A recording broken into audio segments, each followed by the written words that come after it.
Hey everyone, Fire here, and today I'm going to teach you how to tank the Simulacrum forever.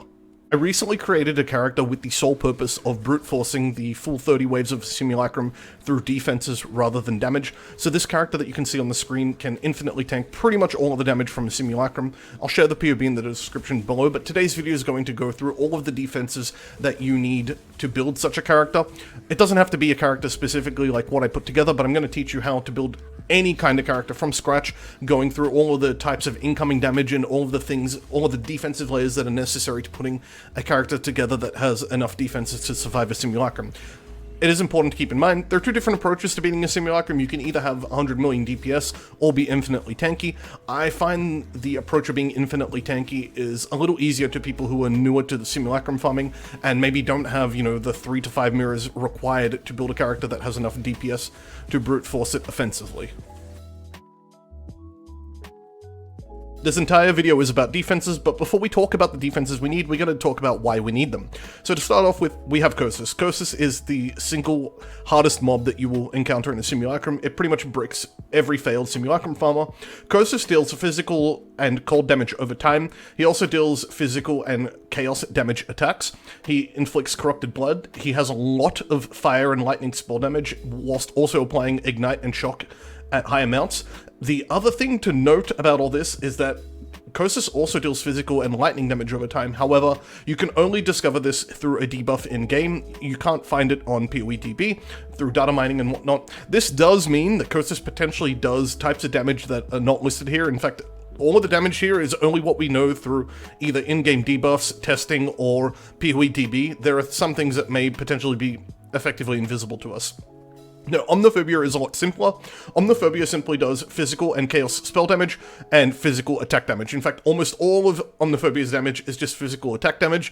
If you have a character with high evasion and capped chaos resistance, you're pretty much immune to death against Omniphobia.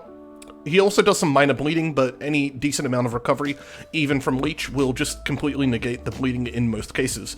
Other than that, the mobs and the mods you'll encounter in a Simulacrum are very varied. They pretty much deal every type of damage that you can imagine.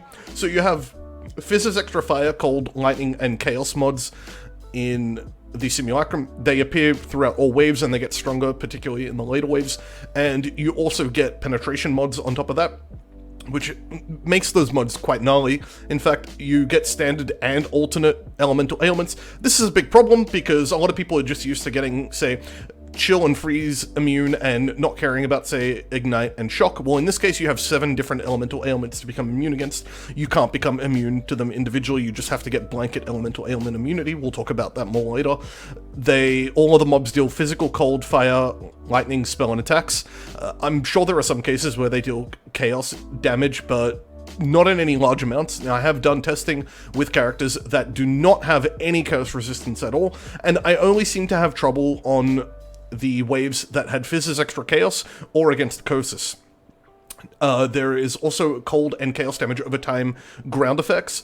These can be avoided just by flame dashing out of them, so it's not really too much of a worry. And then you can get poisoned via mods, which will cause some chaos damage, which basically just tells us that we need to have physical damage mitigation, we need capped resistances and some elemental damage reduction, and then we need to have capped chaos resistance. The mandatory or core defenses that any good Simulacrum farmer wants to have are elemental ailment immunity, very high amounts of recovery, and often multiple forms of it. So we're not just talking about regen, we're talking about stacking regen with leech with other effects. You want to have really high total mitigation against all types of damage, so everything from armor to evasion, etc. You want to have one-shot protection and high HP, so this is also armor, but it can also mean having high amounts of life and energy shield and stuff like that. One-shot protection typically comes in the form of consistent forms of mitigation that mitigate damage from every hit, rather than mechanics such as block and evasion, which only mitigate some hits. You want corrupted blood immunity, mainly for Kosis. if you don't have corrupted bot immunity, you need to have infinite DPS pretty much, and you also really want to have reduced damage from crits. We'll talk about that a bit more later. The optional defenses, these are the kinds of defenses that I would recommend having, but I have found them to be the least necessary in beating Wave 30, is Evasion, Spell Suppression, Curse Immunity, Dot Reduction, Bleed Stun, Poison Immunity, Impale Immunity, Chill and Freeze, and then High DPS. And High DPS is listed as a optional defense because you can have high DPS if you want, but if you have a character that's sufficiently defensive, you can just infinitely tank the Simulacrum and then kill the bosses slowly. Not recommended, but I'm just saying it's optional. It's an approach. It's not necessarily the best approach, but it's an approach to have that you can kill the bosses slowly if your goal is just figuring out how to kill Wave 30. Elemental Ailment immunity is an absolute must-have. I've never played a Simulacrum Wave 30 capable build that didn't run Purity of Elements, and the reason for that is Purity of Elements is just the best way to deal with this problem. Your next best thing is stacking Chance to Avoid Ailments up to 100%. The reason why you don't necessarily want to stack Reduced Duration of Elemental Ailments is because this stat does not protect you against the chilled ground effects.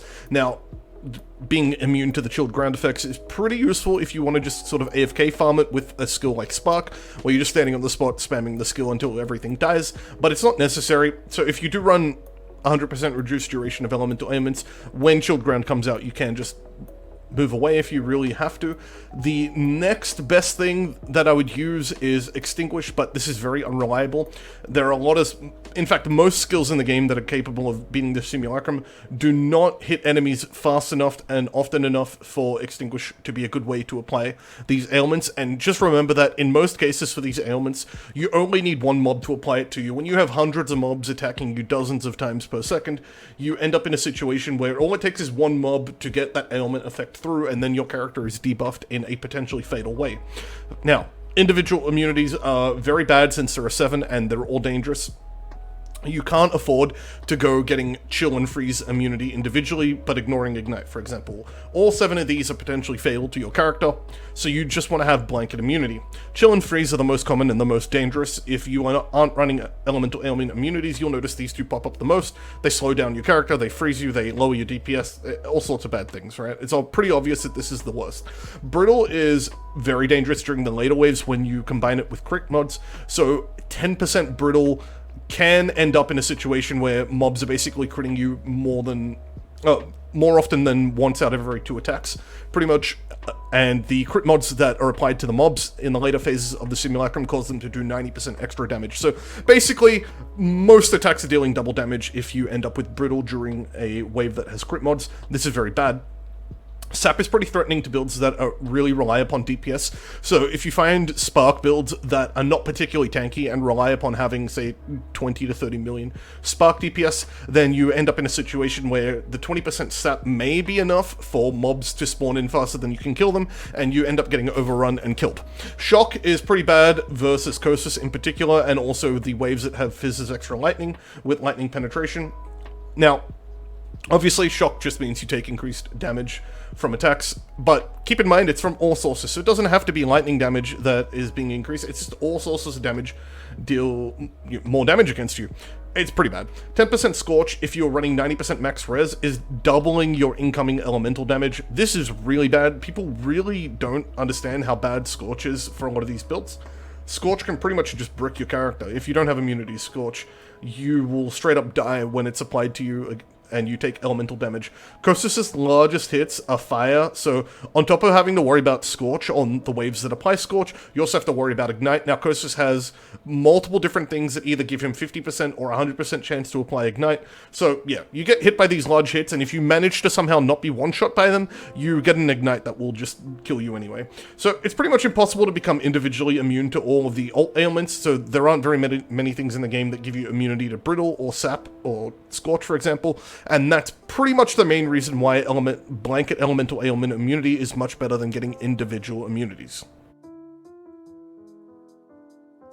Every good Simulacrum farmer has a very high amount of recovery as well as a high amount of mitigation. You can't ignore one or the other, you have to have really high amounts of both. The strongest sources are the Aegis Aurora Shield, the Divine Shield Keystone, and the Pious Path Inquisitor Ascendancy. Depending on your build, you may be able to run 1, 2, or all 3 of these. The other mechanics to care about are Regen, Life on Hit, Leech, Recoup, Life and ES on block, as well as minor mechanics such as a Seething Flask or even Ghost Shroud.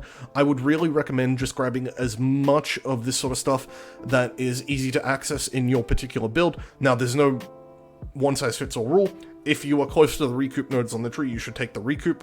If you have a rare shield and you can easily get stuff like Life and ES on block, then you should get that instead. If you're playing an Inquisitor, obviously the play is to invest pretty deeply into regen, but get as much of it as you can pretty much without going overboard in terms of your investment, and stack up many different types of these forms of recovery, because that's the only way you're really going to have enough recovery to survive a Simulacrum. Having very high mitigation is just as important as having very high recovery, and I've found the best defensive profile for a Simulacrum farmer that wants to take a defensive approach to Simulacrum is to have a very high amount of armor and then a low to a middle amount of evasion. I'm going to explain why in a sec. Now, the next things to take note are that armor should be supplemented with forms of percentage-based reduced physical damage taken. That's explained in the little picture, which I'm going to get into. Now, the best ways to get percent reduced physical damage taken are through endurance charges, as well as gear affixes and the Chaos Golem. However, I wouldn't recommend the latter two because gear affixes tend to be pretty expensive in terms of power budget, and the Chaos Golem is just going to die repetitively. Even with level 21 and minor amounts of investment into minion life, the Chaos Golem is just going to die constantly. It's going to spend more time dead than alive in a typical Simulacrum, so don't worry about that. Just go for endurance charges. Endurance charges can be fit into any build with the Enduring Composure small cluster dual notable that is only going to require 3 points on a tree. So I took the little picture below here from a spreadsheet calculator, and it explains why endurance charges are so damn valuable to a typical armor stacking character. So in the first example on the left, you have a character that has 50,000 armor, and it's taking an incoming hit of 5,000. It also has 12% damage reduction from endurance charges. That character takes 1,067 damage. It's mitigating a total of almost 79% of its damage. In the second example, you don't have any endurance charges, right? So the first one had 3 endurance charges, the second one has no endurance charges, but in order to take the same amount of damage and have the same amount of mitigation at the end, we need to have 92,100 armor. So for a character taking 5,000 damage from a hit that already has 50,000 armor, getting 3 endurance charges into your build, just generating up to the base max of 3, is equally as valuable as fitting an extra 42,000 armor onto the build, which is pretty crazy because once you have 50,000 armor, getting to 92,000 is pretty hard and requires quite a lot of additional investment. So why is armor better than evasion? Quite simply because armor is consistent. Evasion offers higher total mitigation compared to armor.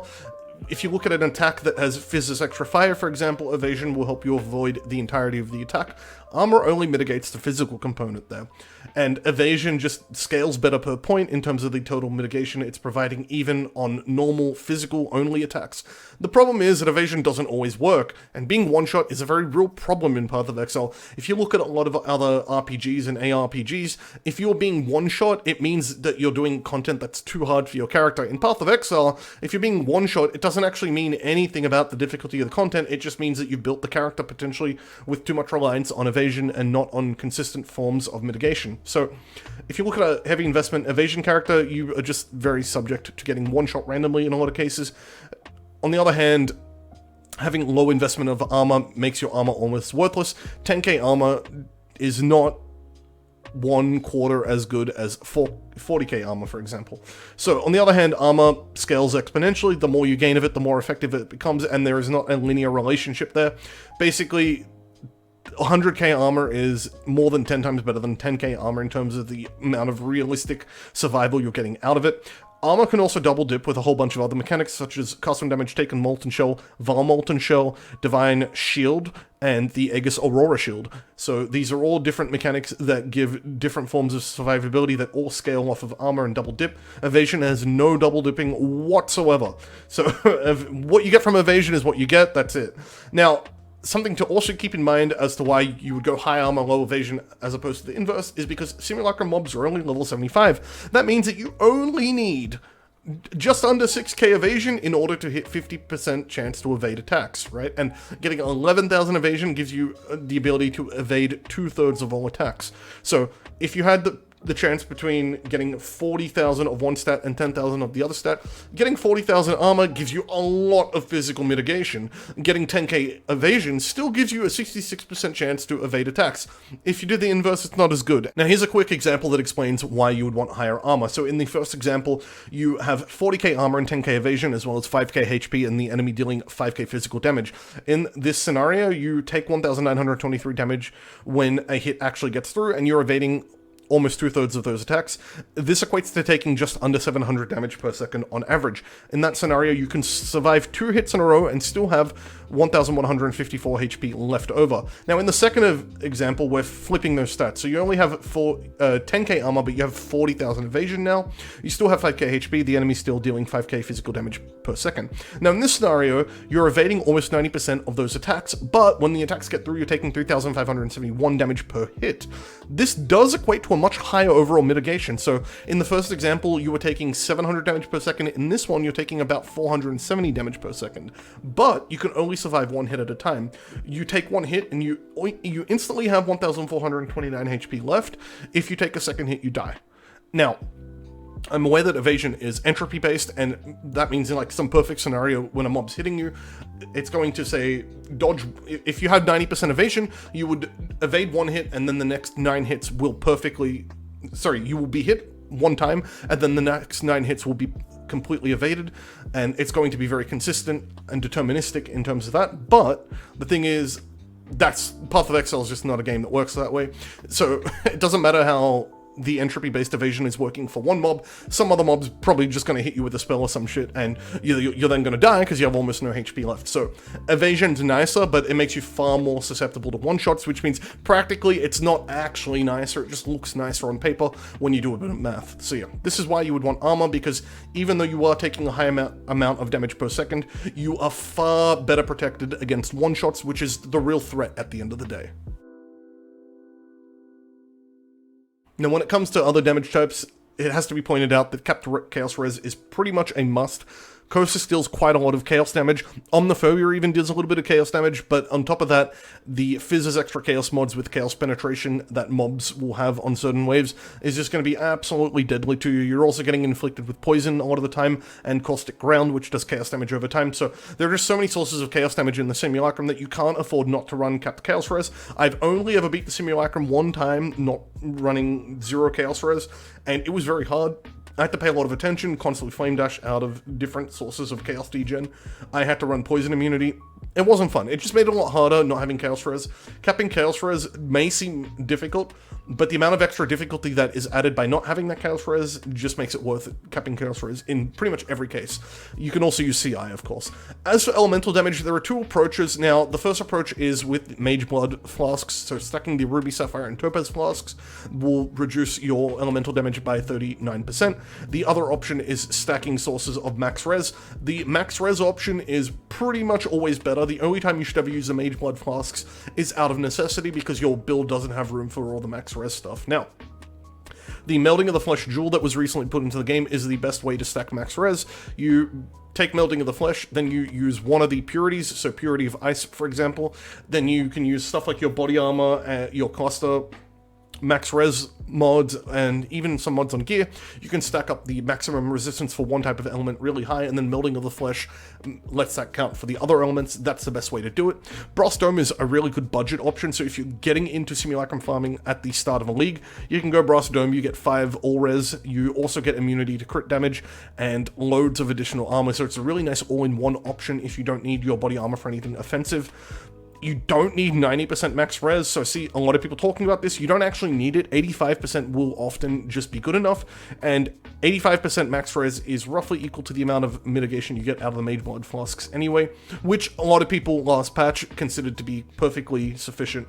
There aren't realistically many other good options for mitigating elemental damage. There also aren't a lot of ways to further mitigate chaos damage beyond what you have in the game. So pretty much just get to the chaos res cap of 75 and then try and pump your resistances up to 85 using the Melding of Flesh method. I think that's just the best approach in like 99% of cases. Final thing to talk about concerning mitigation is block and avoidance. Now, you get loads of block from shields and on the tree. If you're using a staff, you can also get some moderate amounts of block from that. Don't feel too compelled to go all in to the point that you get to 75. You can get decent amounts for small investment in most cases and just be happy with what you get. Now, it's hard to find additional sources of block that's worth investing in. They do exist, but they're often pretty expensive and require compromising, like, considerable portions of your build's damage in order to get, so I wouldn't really worry about them. Glancing Blows, you shouldn't get this unless you have Aegis Aurora or you have lots of life and ES on block. The thing with Glancing Blows is that it does double your chance to block, but it reduces the value of block by 2/3, so it's overall reducing the value of block for your build. So unless you have life or energy shield on block effects on your character, you don't want Glancing Blows at all. Don't do it. I see too many people doing it when you shouldn't. It's just pretty bad. Now, something to keep in mind, Phantasmal Tempest Shield with Ashes of the Stars is pretty much the best source of spell block in the game. So you can just take any shield that has really high amounts of block on it, you chuck in Phantasmal Tempest Shield with an Ashes of the Stars build, and then get some generic block nodes on the tree, and you're almost at cap just off that. You can then chuck in things like a Roomies, or if you're a Necromancer, you can use Offerings to get the rest of the way if you want to. But you can get really high amounts of block just by getting a good shield and Phantasmal Tempest Shield. Block is an insane amount of additional mitigation to be fitting into a build, but it's not a primary form of mitigation. So it's like Evasion, right? It's nice to have, but it can't be the first thing you're relying on, because when it doesn't work, it doesn't work. The other thing to talk about is avoidance comes predominantly from elusive, and something that you should keep in mind, but don't overcommit to this idea, is you can use Withering Step to keep a constantly high value on your elusive buff. So the way that works is your elusive buff starts off really high and then will diminish down, and you can hit Withering Step to cancel your current elusive, refresh it with a new high level elusive effect, and then the moment you cast a spell, which in most cases is going to be instant, or just use any other ability, that high elusive effect is going to get cancelled, and as soon as you then do anything else that causes elusive to trigger, so often critting with the boot mod, then you're going to have elusive refreshed at a high value, and then at that point it's going to continue to diminish until you use Withering Step again. So you can do this to basically stay at really high, relatively high levels of avoidance constantly. The problem is if you have a spell that doesn't have a particularly high hit rate, you can end up with large amounts of elusive downtime. I also don't think this trick is worth doing unless you're playing a Badge of the Brotherhood build, or a build that just has some form of elusive scaling, so like an assassin. If you just have the base elusive effect that's capping out at 15% avoidance, probably don't get too invested in this idea of trying to add cancelling to what you're already doing. It requires a lot more micromanagement, and it's very hard to zone out and farm Simulacrum for hours and hours on end if you constantly have to pay attention to stuff like this. High EHP is important, but it's not nearly as important as recovery and mitigation. Now, this is another trap I see a lot of people falling into. Let's make a build that has 9k life. Hey, why can't my build stay alive in Simulacrum? Well, here's the thing. You only care about EHP for the purposes of avoiding bursts and one-shots, really.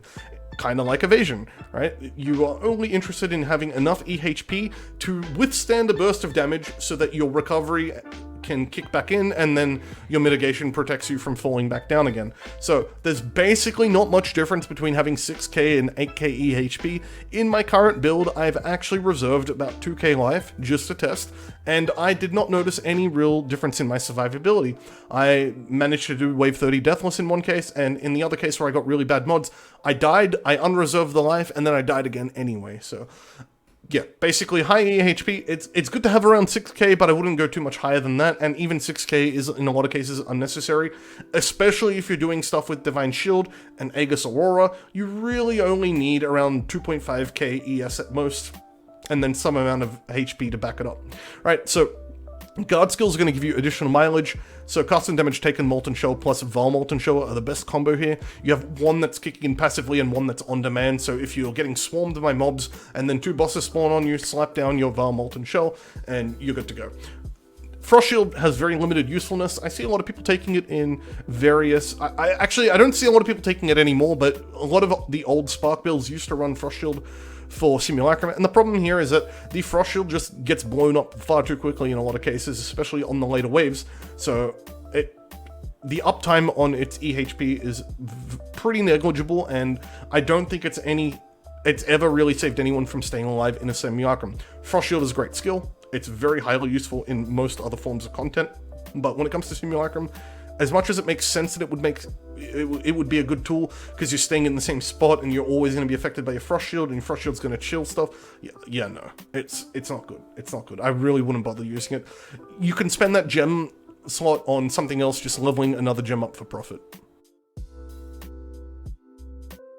Not much to say about Corrupted Blood immunity. If you have enough DPS to kill Kosis before he inflicts it upon you, then you don't need it. If you don't have enough DPS, then you do need it. Now, if you're playing a build that is focusing on your defenses more than your damage output, you're building a character that can just infinitely tank everything, you need the Corrupted Blood immunity. So just pick it up and don't think twice about it. It's very easy to pick up from the Ailment Mastery on the tree, but you can also get it, and I would recommend getting it from a dual corruption. Reduced damage from crits is a stat that I, in the past, haven't really paid a lot of attention to, but as much as no one talks about it, I actually consider it to be far more important than even spell suppression when it comes to the Simulacrum. So the crit chance and multi-mods are very common in the Simulacrum.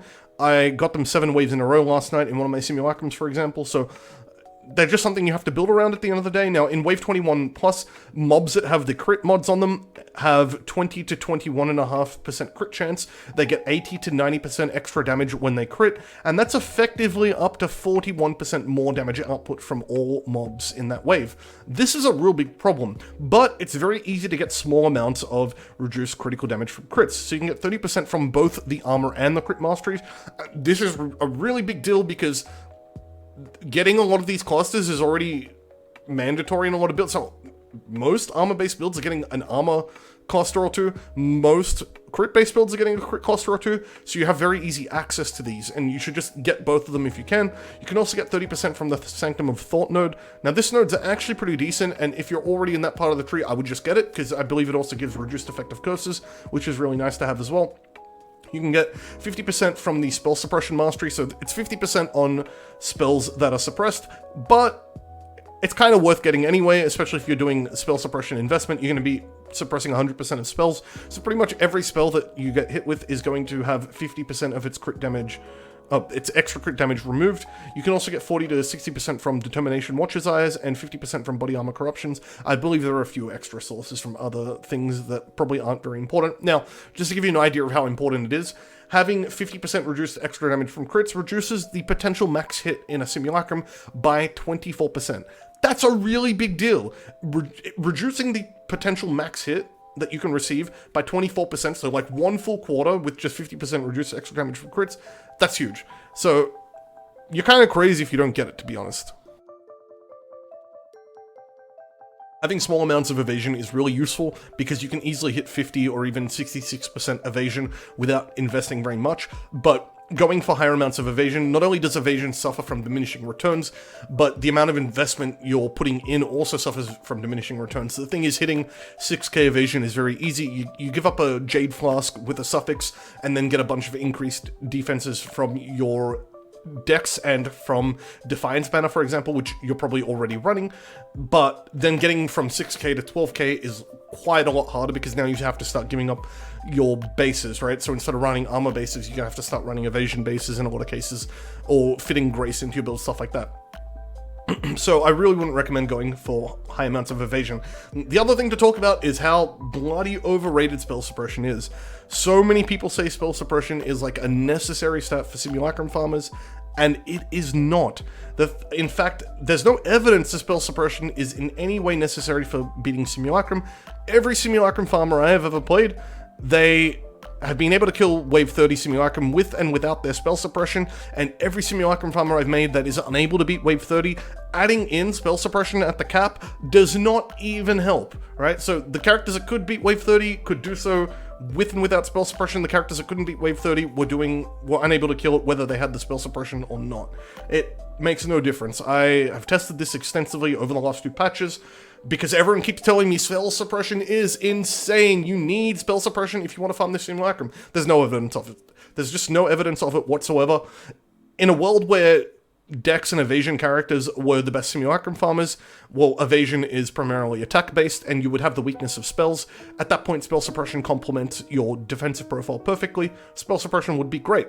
But we live in a world where armor characters tend to be the best for farming Simulacrum. If you look at all of the top Simulacrum farmers, they are, in many cases, just like aura stackers that are running really high amounts of armor, inquisitors, like in this case, that have high amounts of armor. So the thing with armor is that armor is mitigating physical damage. You need elemental damage reduction. Spell suppression does not mitigate elemental attacks, which is a big problem since there's so much elemental attack damage in a Simulacrum. So you have armor, you need max res, you don't need spell suppression. Do not do spell suppression. So many people send me POBs of like failed Simulacrum farmers. It happens quite often, and one of the most common things I see in there is that they've gone way out of their way to fit spell suppression into their build. Now, often they're sacrificing a bunch of armor to do so, because to get spell suppression as a suffix on your gear, you need to have an evasion base, or at least a hybrid base. The problem is that means less armor in your build, so these guys are like sacrificing tons of armor to fit spell suppression in, and then wondering why they can't stay alive. This is why. Don't do it. Lots of things in a Simulacrum apply curses, especially because it's a map mod that mobs can apply a random curse on hit, but you don't need full immunity from it. You pretty much should just get curse mitigation, in my opinion, and the 50% that you get from Consecrated Ground is in most cases sufficient to complete a Simulacrum. Now, we probably should use this opportunity to talk about Consecrated Ground. It is probably one of the first mechanics you should fit into any Simulacrum farmer, quite simply because on top of the 50% curse mitigation you get from it, it also gives you 5% life regen, which is very valuable for your recovery, and on top of that, it's very easy to fit into the build. So the 3 main ways that I see that I think you can fit it into the build are either through Bottled Faith, which is a really good flask for Simulacrum farming. You can either fit it in with Zealotry. Now, even if you're playing a Cold War Lightning spell build, get rid of Hatred, get rid of Wrath, and just put Zealotry in. You're going to lose a few % damage, but it's going to be worth it. And the final option that you have is cast when damage taken, Purifying Flame. This may not be as consistent, but it's still going to be a worthwhile way to get Consecrated Ground into your build. Probably comes as no surprise to anyone, but damage over time reduction can pretty much just be ignored. Most of the sources of damage over time in a Simulacrum either need to be avoided completely through immunity, such as Corrupted Blood, or they can be avoided by moving out of them because they are ground-based effects.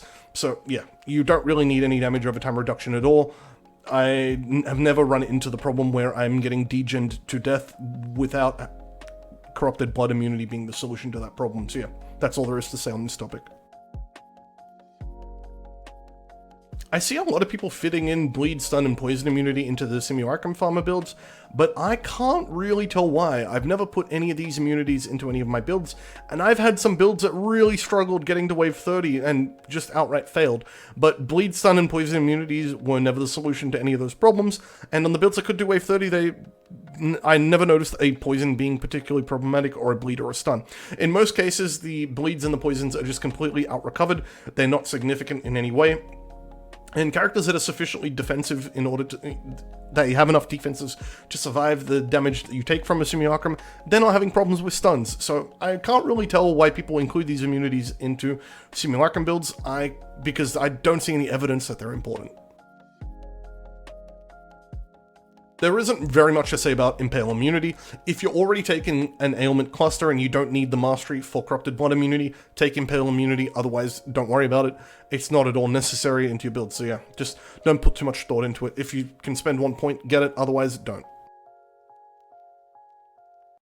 Chill and Freeze is another case like Spell Suppression where it is a highly overrated mechanic as far as Simulacrum farming is concerned. Now, Chill and Freeze are a great defensive mechanic, but only hypothetically. See, the thing is that the application of Chill and Freeze is based on the ailment threshold, and that means that you need to deal enough damage to apply these Ailments. Now, the thing is, most good Simulacrum farmers have high hit rates and relatively low damage on their individual hits. If you think of things like Spark, you're hitting often and not doing these large individual hits. So you're often not getting very high up on the ailment threshold. It's actually hard to apply large amounts of freezes to mobs with high HP in a lot of cases, but the builds that are actually capable of consistently freezing mobs from, wave 30 Simulacrum waves and stuff like that, they have enough DPS to just instantly kill everything in most cases anyway. And the thing is, the chill and freeze is coming at the expense of brittle. Brittle is just gonna be, in most cases, better. The thing is, if you have enough damage to chill and freeze, well then, you don't need chill and freeze.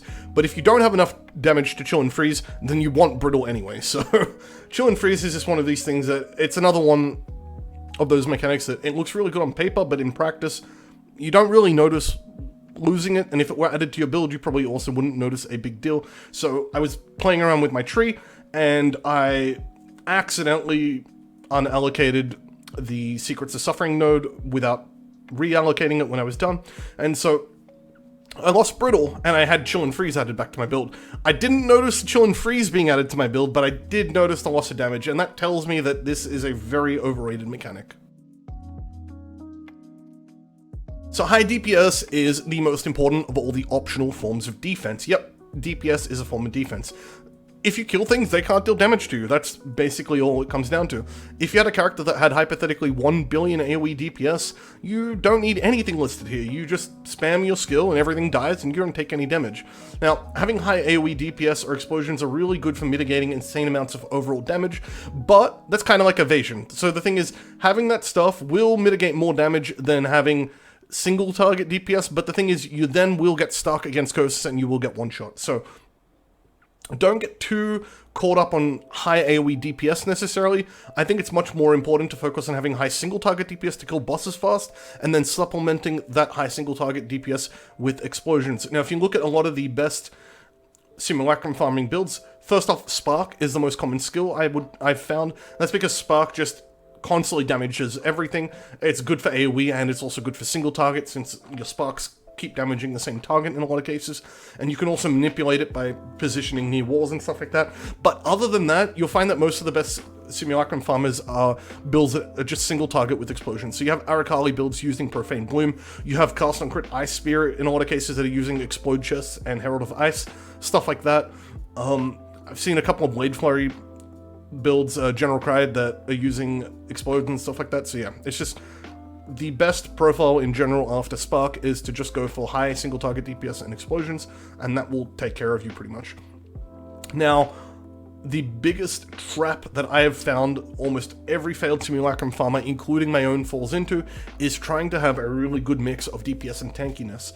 So a build that has 3 million Spark DPS, for example, and 600k POB EHP, that can easily clear wave 30 of a Simulacrum, no problem. And the reason for that is because it has enough EHP to just survive everything and recover everything, and you can just infinitely tank everything and slowly whittle down the bosses. On the other hand, a build that has 100k POB EHP and 10 million DPS, you are going to have a very hard time getting to wave 30 Simulacrum at all, let alone actually clearing it.